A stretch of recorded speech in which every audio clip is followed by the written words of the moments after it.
A story about a big man who died and went to the other side. On that day, God had decreed that whoever arrives must choose where to go, whether heaven or hell. So this man was excited. He demanded to visit hell first. And he got into something which looked like a lift, and he went down to hell. When the doors opened, things were glorious. The devil had no tail. The devil had no horns. He even met his friends. They were healthy, eating well, drinking well, making merry. Then it was time up, and he then demanded to be taken to heaven. In heaven, the picture was nice. Angels floating around, good music, the Lord Almighty presiding and reigning supreme. Finally, he was asked, what's your choice? Because you are not going to be judged. There's no judgment today. Judge for yourself. He thought, you know, these bishops have been telling lies and spoiling the name of the devil. The devil is a very fine man. He looks after his people. Now all these imams in the mosque making noise, saying, Satan, Satan. This man is not bad at all. And in any case, heaven seems to be overrated.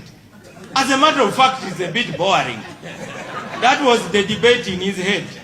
So when the angel asked him to choose, he said, I have chosen that I'll go to hell, now that I've seen it with my own eyes.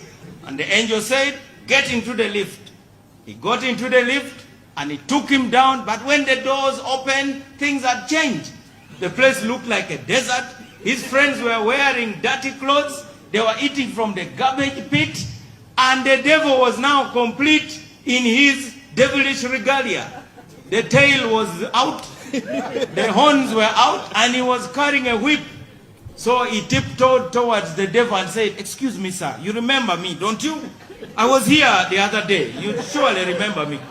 And Lucifer said, go to hell, I don't remember you. What do you have to say anyway? He said, you know, the other day things were very nice here. Things have been changed for the worse today. What's happening? The devil said, I'm sorry, my friend. The day you came, we were campaigning. So, now, therefore, we need to tell our people to know that there's life after campaigns. Okay. Thank you very much. Inasmuch as his analogy may sound comical as it relates to the political class, he is not far from the truth.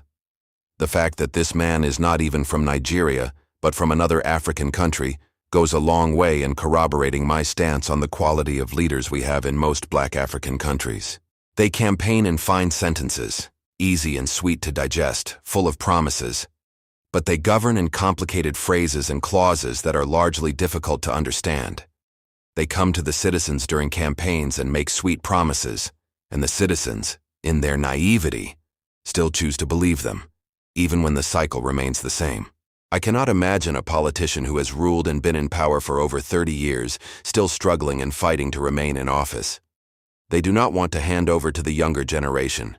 Instead, they want to remain relevant and continue to steal our common wealth. The situation many African countries find themselves in today is difficult to understand, judging by the enormous natural resources they possess. Even with their wealth, they are still struggling for power and engaging in dirty political games. Oh Lord, where art thou to come and rescue black African nations from these vultures and scavengers we call leaders?